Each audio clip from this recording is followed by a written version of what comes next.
hem 's middags leren kennen en waar van hem meteen kapot.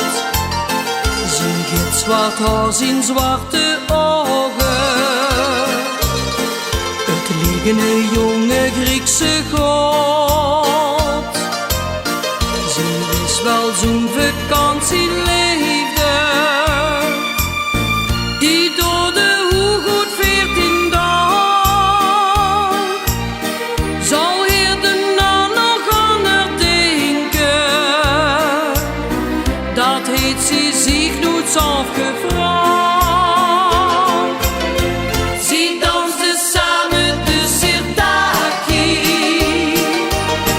met bloed te vloeien bij een zand. De liefde straalde uit hun ogen, de liefde spaarde